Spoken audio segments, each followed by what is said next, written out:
सबको जय यीशु।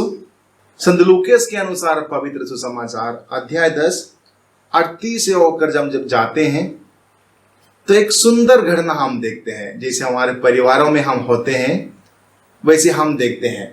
प्रभु यीशु यात्रा करते करते एक गांव से होकर जा रहे थे, तो मार्था नामक एक स्त्री प्रभु को अपने घर में स्वागत करते हैं और घर में आते ही एक घटना वहां घटित हो जाती है।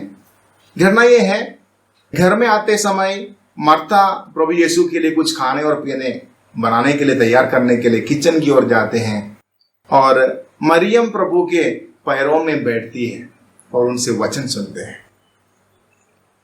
लेकिन कुछ समय के बाद मार्था प्रभु यीशु के पास आकर शिकायत करते हैं और बताते हैं, देखो मेरी बहन कोई काम नहीं करती नहीं और वो वहां फालतू बैठी हैं, उनसे बताओ ना मेरी मदद करने के लिए।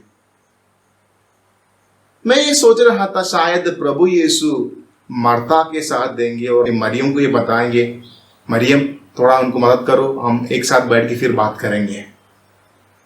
मैं सोच रहा था शायद प्रभु यीशु मार्था के साथ देंगे, लेकिन मेरे सोच के परे वो मरियम के साथ देती है जो पालतू वहां बैठती हुई प्रभु के वचन सुनते थे। मैं सोच रहा था कि प्रभु यीशु क्यों मार्था के साथ दिया,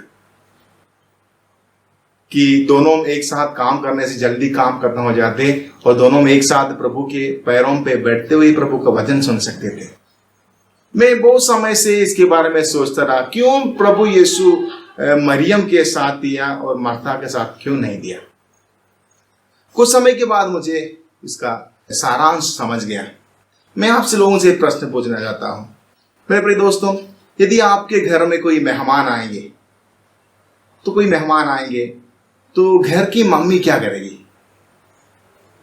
घर की मम्मी ये करेगी, वो किचन की ओर दौड़ेगी और मेहमान के लिए चाय नाश्ते का प्रबंध करेगी और पापा और बच्चे जो मेहमान के साथ बैठते हुए उनसे बातें करेगी। लेकिन सोचो, सुबह का समय है, पापा काम के लिए चले गए, बच्चे स्कूल चले गए, मम्मी घर में अकेली है।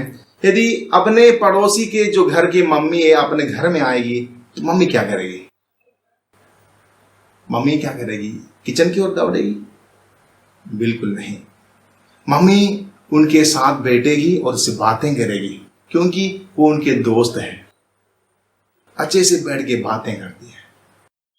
मेरे प्रिय दोस्तों, प्रभु यीशु मार्था से यही बताना चाहती थी, मार्था आप अपने घर में मुझे मेहमान मत बनाइए। आप अपने घर में मुझे मेहमान मत बनाइए। मैं आपके घर में मेहमान होकर रहना नहीं चाहता हूं, मैं आपके घर के सदस्य बनना चाहता हूं। मेहमान की विशेषता यह है, वो तो कभी कभी आ जाते हैं और कुछ समय के बाद चले जाते हैं। लेकिन प्रभु यीशु मार्था से ये बताना चाहते थे कि आप अपने घर में मुझे मेहमान मत बनाओ, मैं आपके घर के सदस्य बनना चाहता हूं। मेरे प्रिय दोस्तों, मैं आप लोगों से ये पूछना चाहता हूं, क्या प्रभु यीशु हमारे घर में मेहमान है या सदस्य है?